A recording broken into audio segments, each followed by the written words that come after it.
Everyone, myself Professor Hamdani Rizwana, and I heartily welcome you in my video lectures. In this video, I will explain features of monopoly. But before we begin features of monopoly, let's revise the meaning of monopoly. Monopoly एक ऐसा market है जहाँ पर सिर्फ एक ही seller होता है, single seller होता है, अलोन टू सेल होता है वो, और वो एक ऐसी कमोडिटी बेचता है जिसका कोई क्लोज सब्स्टिट्यूट नहीं होता।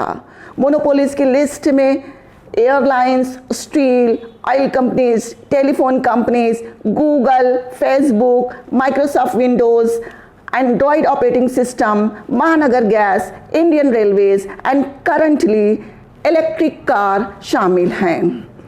So monopoly is an industry composed of a single seller of a product with no close substitute and with high barriers to entry.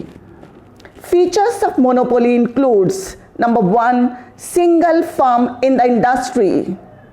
Number 2, barriers to entry. Number 3, absence of close substitutes. Number 4, downward sloping demand curve. Number 5, price setter. So let's understand each and every characteristic one by one.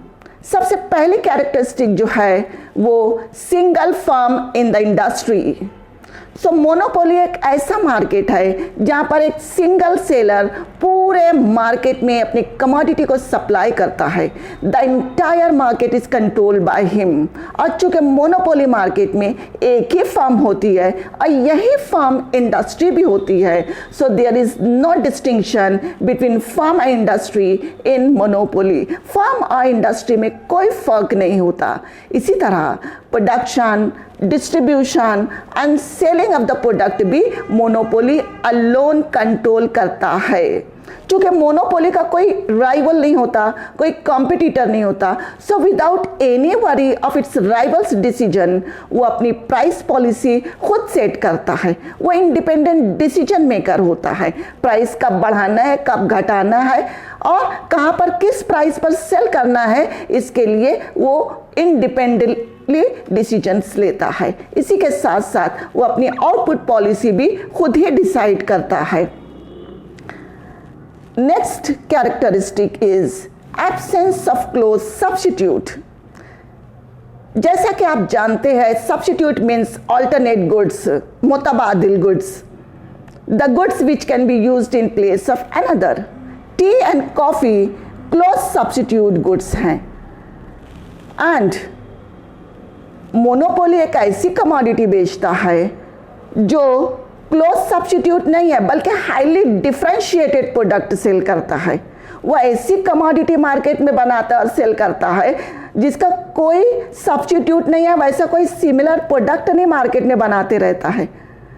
For example, electricity supply by electric board. Electricity का कोई भी close substitute नहीं है। इसी तरीके से Indian railways, railway का भी कोई क्लोज सब्स्टिट्यूट नहीं है। आप 2 व्हीलर देखिए, 4 व्हीलर देखिए, बुलक कार्ट देखिए, horse cart, camel cart, aeroplane, सब उसके रिमोट सब्स्टिट्यूट्स हैं। इसी तरीके से MS office owned by Microsoft company, ये भी एग्जाम्पल है एब्सेंस ऑफ क्लोज सब्स्टिट्यूट्स की। तो मोनोपोली एक ऐसा मार्केट है जहाँ पर एक सिंगल सेलर होता है, वो एक ऐसी कमोडिटी बेचता है जिसका कोई क्लोज सब्स्टिट्यूट नहीं होता, वो हाईली डिफरेंशिएटेड कमोडिटी को सेल करता है। द थर्ड फीचर और characteristic is barriers to entry. देखिए, बैरियर्स टू एंट्री मीन्स ये एक इकोनॉमिक और बिजनेस टर्म है जो कि वो तमाम फैक्टर्स को बताती है। इसमें वो तमाम फैक्टर्स शामिल है जो कि दूसरी फर्म्स को मार्केट में या इंडस्ट्री में एंटर होने से रोक देते हैं।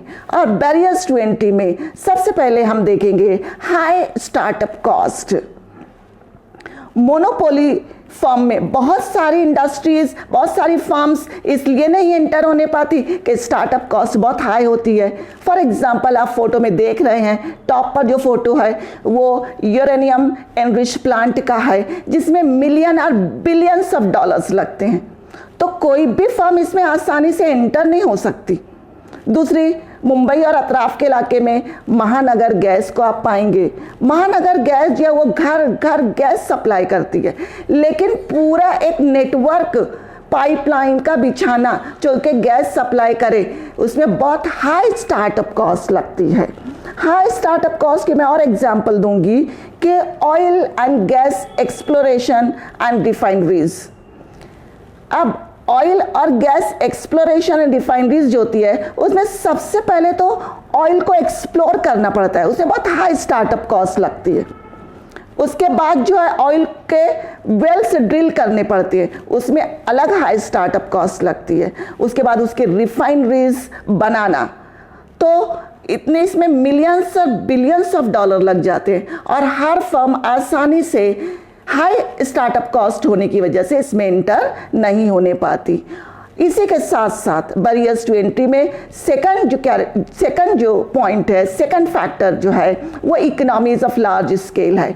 जितने भी मोनोपोलीज है, चाहे वो महानगर गैस हो, कि ऑयल रिफाइनरीज हो, कि गैस हो, कि यूरेनियम हो, ऐसी सब जगह इनके प्लांट में बिलियन और बिलियंस के होते हैं, बहुत लार्ज स्केल पे प्रोडक्शन होता है, तो इनको इकोनॉमीज ऑफ लार्ज स्केल का फायदा होता है।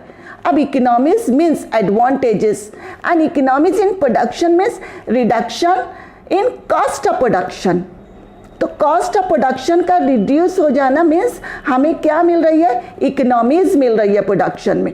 और इनकी कॉस्ट ऑफ प्रोडक्शन बहुत लार्ज स्केल प्रोडक्शन होने की वजह से इतनी कम हो जाती है कि हर फर्म उस कॉस्ट लेवल तक नहीं पहुंच पाती, तो जो दूसरी फर्म्स के लिए बैरियर साबित होती है। थर्ड जो है इकोनॉमीज ऑफ लार्ज स्केल के बाद जो है थर्ड बैरियर जो है गवर्नमेंट मोनोपोलीज। देखिए हम बहुत सारी फील्ड्स में गवर्नमेंट मोनोपोलीज को पाते हैं। अगर आप अराउंड द वर्ल्ड देखें, Europe to Latin America to Africa to Asia, तो गवर्नमेंट की मोनोपोलीज रही हैं airlines, steel, oil companies and telephone services में। इंडिया में गवर्नमेंट मोनोपोलीज में सरफहरिस्त जो है वो इंडियन रेलवेज है। इसके बाद जो 1853 से आज तक Indian railways government of India की मोनोपोली रही है। इसी के साथ साथ HAL, Hindustan aeronautics limited, coal India भी गवर्नमेंट की मोनोपोली रही है। Government monopoly means other firms are not allowed to enter in the industry.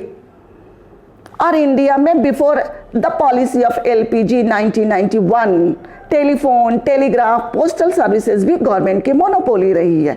तो गवर्नमेंट का एक मोनोपोलिस्ट बन जाना बहुत सारी फील्ड्स ऑफ प्रोडक्शन में, बहुत सारी कंपनीज में, बहुत सारी सर्विसेज में दूसरे फर्म्स की एंट्री को रोक देता है। वो एक बैरियर की हैसियत से काम करता है। बैरियर्स टू एंट्री में नेक्स्ट इनटू द लिस्ट है लीगल परमिशन और लाइसेंसिंग। अब लीगल परमिशन और लाइसेंसिंग में ऐसा रहता है कि हम ऑब्जर्व करते हैं कि बहुत सारे स्टेट्स में, सिटीज़ में या एक पर्टिकुलर रीजन में एक ही इलेक्ट्रिक, वाटर और गार्बेज पिकअप कंपनी होती है। इसी तरह बेस्ट जो है सर्विसेज जो देती है मुंबई में वो भी एक ही है।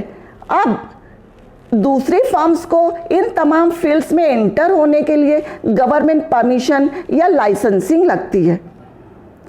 तो गवर्नमेंट परमिशन और लाइसेंसिंग एक बैरियर का काम करती है जो कि दूसरी फर्म को उस फील्ड में एंटर नहीं होने देती। इसी के साथ साथ इन्वेंशन एंड इनोवेशन बहुत अहम चीज़ है। देखिए इनोवेशन एंड इन्वेंशन जो है it takes time and resources, लेकिन जब कोई चीज़ इन्वेंट होती है तो उन्हें कॉपीराइट मिलता है, ट्रेडमार्क मिलता है, पैटेंट्स के तमाम रूल्स एंड रेगुलेशंस उन पर अप्लाई होते हैं और कोई इसकी कॉपी नहीं करने पाता, उनको ओनरशिप राइट मिलता है और इस वजह से जो है वो मोनोपोलीज बन जाते हैं। फॉर एग्जाम्पल माइक्रोसॉफ्ट विंडोज़ से पहले कंप्यूटर ऑपरेटिंग सिस्टम जो होते थे वो यूज़र फ्रेंडली नहीं होते थे, हर कमांड टाइप करनी पड़ती थी, फॉर एग्जांपल डॉस। लेकिन माइक्रोसॉफ्ट कंपनी ने एक ऐसा ऑपरेटिंग सिस्टम बनाया जो ग्राफिकल यूज़र इंटरफेस होने की वजह से यूज़र फ्रेंडली बन गया है। इस इन्वेंशन की वजह से माइक्रोसॉफ्ट की मोनोपोली बन गई है। जितनी भी कंपनीज डेस्कटॉप बनाती हैं वो विंडोज़ ऑपरेटिंग सिस्टम को इंस्टॉल करती हैं। इस तरह माइक्रोसॉफ्ट विंडोज़ एक इन्वेंशन है, और यह इन्वेंशन जब हुआ तो उन्हें उस कंपनी को कॉपीराइट्स मिलते हैं, पैटेंट्स के सारे रूल्स उसके ऊपर लागू हो जाते हैं। इसी तरीके से जो है उन्हें ट्रेडमार्क्स मिलते हैं। कोई कंपनी और कोई वैसा सिमिलर प्रोडक्ट या बना नहीं सकता या उसे कॉपी नहीं करता। तो ये इन्वेंशन जो है उसमें कंटिन्यूअस जो इनोवेशन होते रहते हैं, ये दूसरी फर्म को एंटर होने से, मोनोपोली बनने से रोक देते हैं। इसी तरीके से Android operating system Google company का इन्वेंशन है। आप हर मोबाइल में एंड्रॉयड ही देखेंगे, और इस इन्वेंशन की वजह से उसकी मोनोपोली बन गई है। करंटली फेसबुक और व्हाट्सएप भी इसी इन्वेंशन और इनोवेशन की लिस्ट में आते हैं। और करंटली टेस्ला कंपनी के CEO ऑनरेबल एलन मस्क ने एक परफेक्ट इलेक्ट्रिक कार बनाई है, और इस वजह से जो है अभी वो वर्ल्ड के रिचेस्ट नंबर 1 पर्सन बन गए हैं। और ये इस इन्वेंशन की वजह से इनकी इलेक्ट्रिक कार की फील्ड में मोनोपोली बन गई है। उसके बाद हाई स्विच कॉस्ट। देखिए, बहुत सारे प्रोडक्ट्स और कमोडिटी ऐसी होती है कि उनका बहुत स्ट्रांग ब्रांड आइडेंटिटी होता है, कस्टमर की लॉयल्टी होती है। फॉर एग्जाम्पल क्लिनेक्स, जेलो, किसी भी एरिया में आप देखेंगे केबल ऑपरेटर या इंटरनेट सप्लायर, इंटरनेट कनेक्टिविटी देने वाले लोग जो होती है, उनकी बहुत स्ट्रॉन्ग ब्रांड आइडेंटिटी होती है। तो जब कोई दूसरा उसमें एंटर होना चाहता है उस फील्ड में या उस प्रोडक्शन में, तो उन्हें कस्टमर को अपनी तरफ अट्रैक्ट करने के लिए बहुत हाई कॉस्ट देनी पड़ती है, और ये चीज़ जो है दूसरी फर्म्स के एंट्री में जो है एक बैरियर बन जाती है। Now come to the next feature of monopoly, that is a price setter. So monopolist is a price setter, he is a price maker. पहली चीज़ ये कि मोनोपोलिस्ट एक ऐसी कमोडिटी प्रोड्यूस करता है जिसका कोई क्लोज सब्स्टिट्यूट नहीं होता, और मोनोपोलिस्ट का पूरा कंट्रोल सप्लाई पर होता है। इसका कोई राइवल या कॉम्पिटिटर नहीं होता, इसलिए मोनोपोली फर्म अपनी मर्जी की प्राइस फिक्स करता है। वो अपनी मर्जी से प्राइस बढ़ा भी सकता है, प्राइस को कम भी कर सकता है। वो सेम कमोडिटी डिफरेंट प्राइसेस पर, डिफरेंट प्लेसेस पर भी बेच सकता है। अगर हम रियल वर्ल्ड में देखें तो मोनोपोली के साथ साथ कॉम्पिटिटिव मार्केट है, मल्टीपल कंपनीज होती हैं, और बायर्स को फ्रीडम होती है वो किसी भी फर्म के प्रोडक्ट को चूज करे।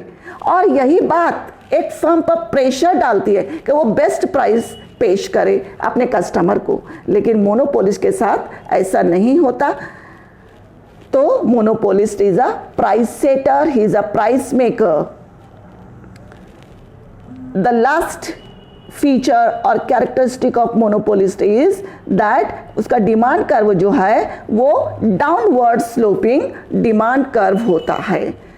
देखिए, मोनोपोलिस्ट जो है अलोन सप्लायर होता है मार्केट का, और मोनोपोलिस्ट का जो डिमांड कर्व होता है वही मार्केट डिमांड कर्व भी होता है। लेकिन एक मोनोपोली फर्म की प्राइस कांस्टेंट नहीं होती।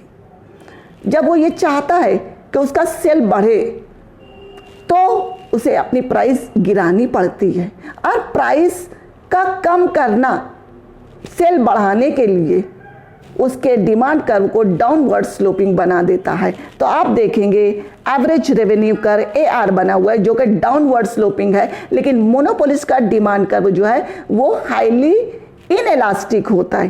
परफेक्टली इनएलास्टिक नहीं बल्कि हाईली इनएलास्टिक होता है। अब चूंकि सेल बढ़ाने के लिए उससे जो है अपनी प्राइस को कम करना पड़ता है, तो ईच एडिशनल यूनिट पर उसका मार्जिनल रेवेन्यू कम हो जाता है। इसलिए MR कर्व जो है वो बिलो द AR कर्व होता है, जैसा कि आप फिगर में देख रहे हैं। तो ये थी characteristics of monopoly, features of monopoly. Thank you very much. Thanks a lot. Happy learning.